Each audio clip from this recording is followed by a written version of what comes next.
So, my last video, I painted up the silent one here, and I wasn't too happy with how the camera was autofocusing and stuff, but I posted it up anyway. And in that video, I didn't have it on a base, or I didn't base it, because I wanted to do a video on making a cork base here. Now, what I wanted to do on the silent one was raise her up because she's already crouching down low. For this game, it's Malifaux, and the models only have or have heights assigned to them: height 1, height 2, height 3, height 4. So it doesn't really matter how tall you make your model. Other games you might want to be concerned about something like that, like 40K. If they could draw a line of sight to you, they could shoot at you, so you don't necessarily want to raise your model up too high. Now, that also, raising the model up, though, also gives you some options, more options for basing. One of the things you could do is give yourself more space on the top to add, if you want to do a really detailed base and have like some picket fence here or something like that, or just some real nice tile work or something, and you want to be able to fit it in, and you can't do it on a base that comes with the model. You could expand the size on the top and just have it, shrink down to the base size once it gets down to the bottom. The other thing you could do is you could use this space here, and I kept it pretty simple for this video. I just made some rocks with some snow on top, but some of the things you could do is like you could put a bush here or some weeds or a tree, and then you could stick some roots hanging out from the bottom below it. I could have put some icicles hanging off here, but my hot glue gun is dead and I'm out of super thick super glue, so I just went with the snow. The other thing I've thought about doing is, or had the idea of doing, is putting a cross up here or a headstone, and then down here putting a cutout of a coffin with a skeleton inside it, or an undead or a skeleton hand sticking up out of the ground here, and then you could show the skeleton crawling out of the ground, like he's crawling up through there. So these are just some fun ideas I had, but like I said, for the video here, I just kept it simple and did a rocky kind of cliffy thing here. Now I'll go over oh, sorry. Something else you could do is you could just use the cork for making just simple rocks, so you don't have to raise up the model.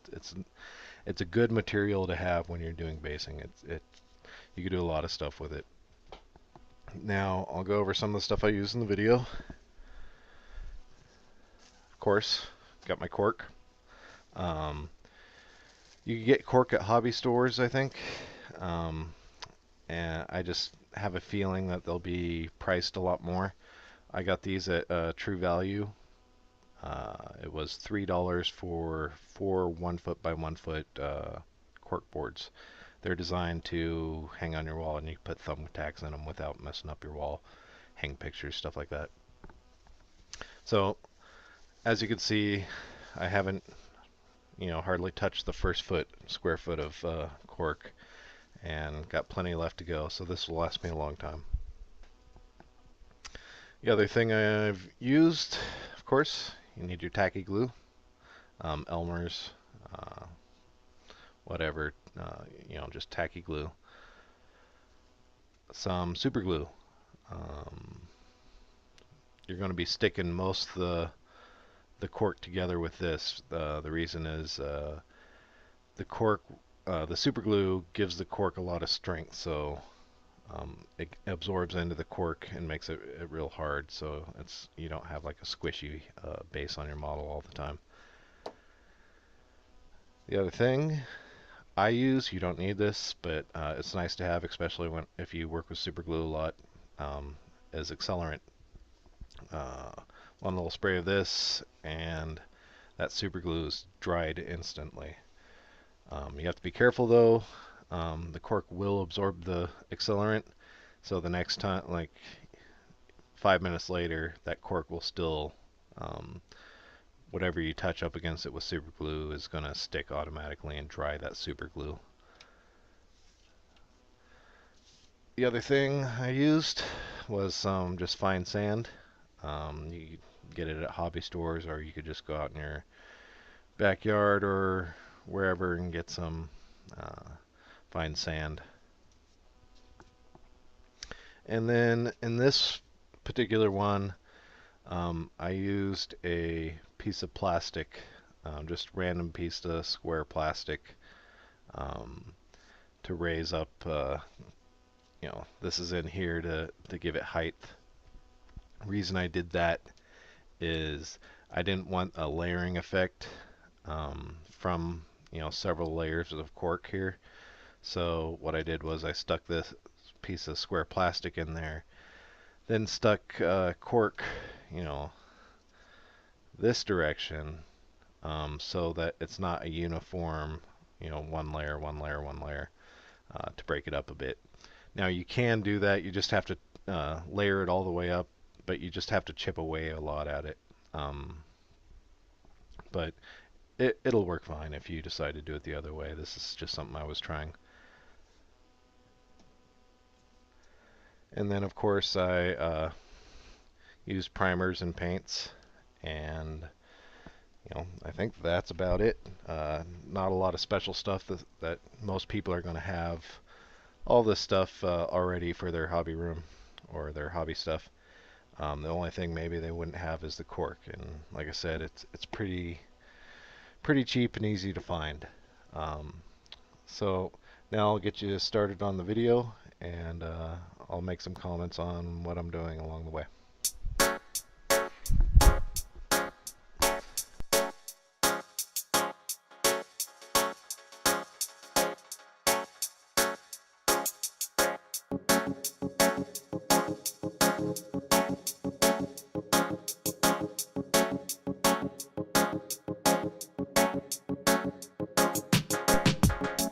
Here I'm just laying everything out, and I'm going to start ripping the top pieces off and sizing the model to it, just making sure I got the right size and nothing's overhanging on the wrong part, and ripping it out.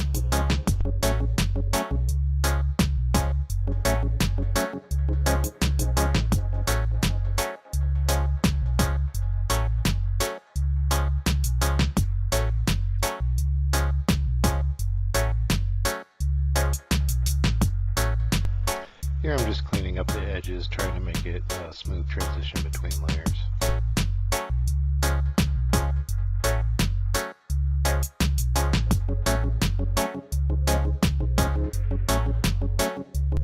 Here's a little plastic piece that I mentioned earlier to raise up the top part of the base there. Now I'm starting to glue random pieces to the sides of the plastic piece and building out from there. This will take me quite a while.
Here I'm just chipping away at a few pieces between the layers to try and smooth out the transition.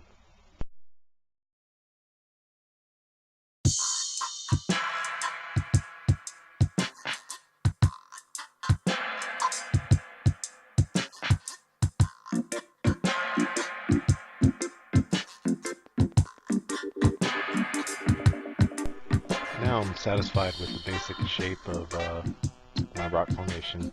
I'm going to add some glue and some water, mix it up, and start filling in the crevices or miscellaneous areas around the model where I want sand. And then I'm just going to pour some of my sand into those crevices.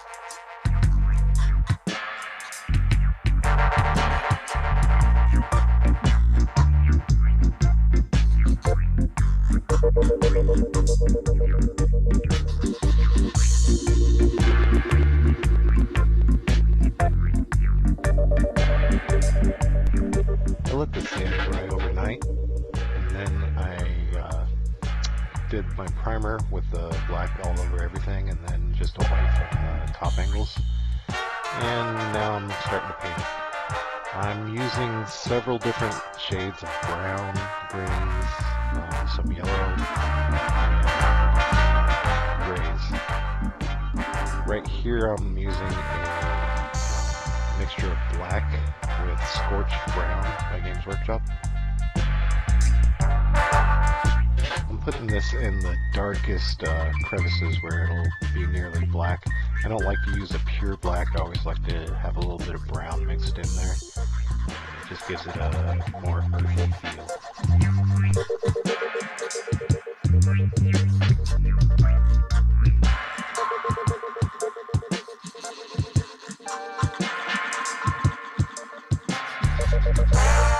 Here I'm applying some watered down olive drab by Malifaux, their Malifaux color series. Just adding in where there's some grays and greens. It's important to have all sorts of colors like greens and reds and yellows when you're doing stone.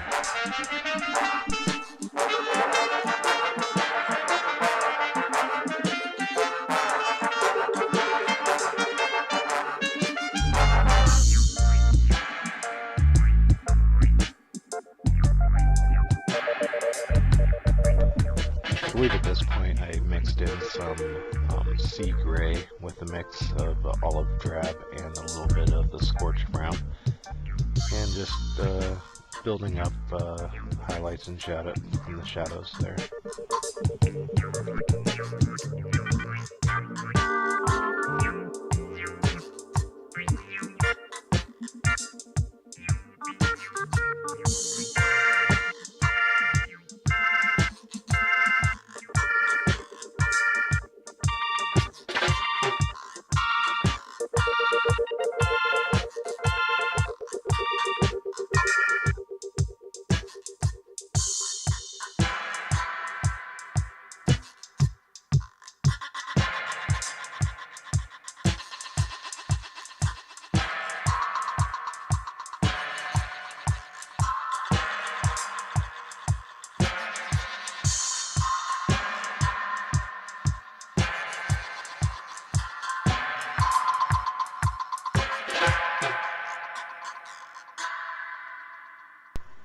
I keep mixing it up. Sometimes there's more gray, lightening it up. Sometimes there's some more olive in there. I'm just mixing the paints constantly as I go.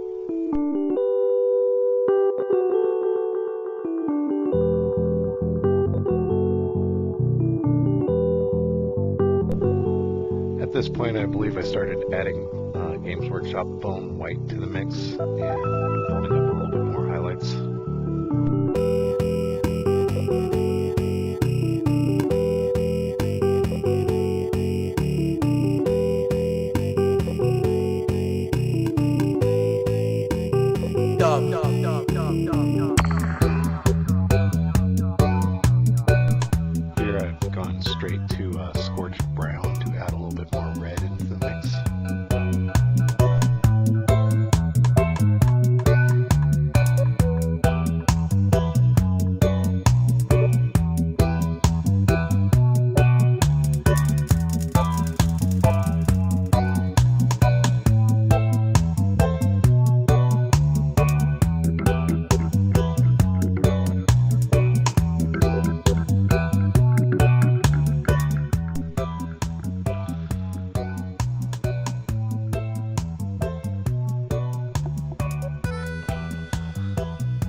started to dry brush with some of the bleached bone, and I started to add a little bit of playground brown to get some yellows in there as well.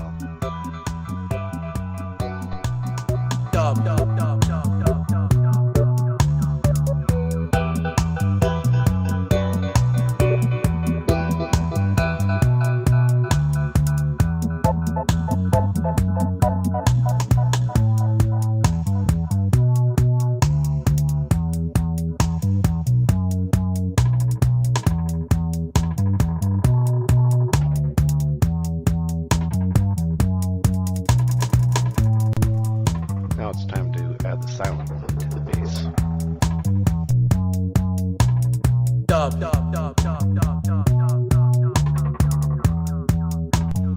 I'm using a small brush to add tacky glue to spaces underneath the feet by the hand where I know I want to get a good amount of snow to stick there. Then I'm going to add water, mix it up, and then just apply generously to the top, and then add snow.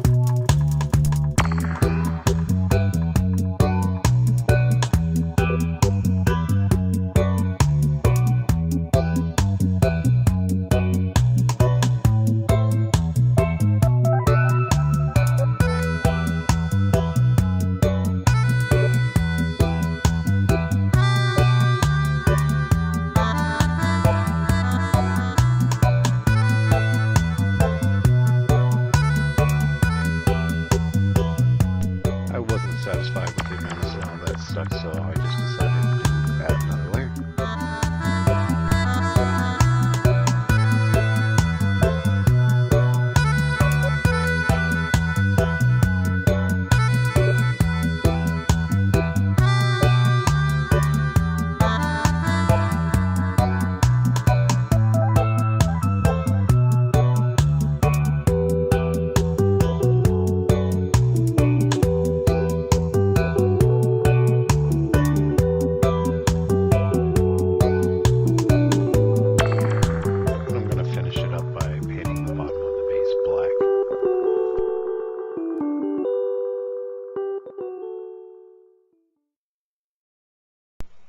And that should be it. I hope you enjoyed.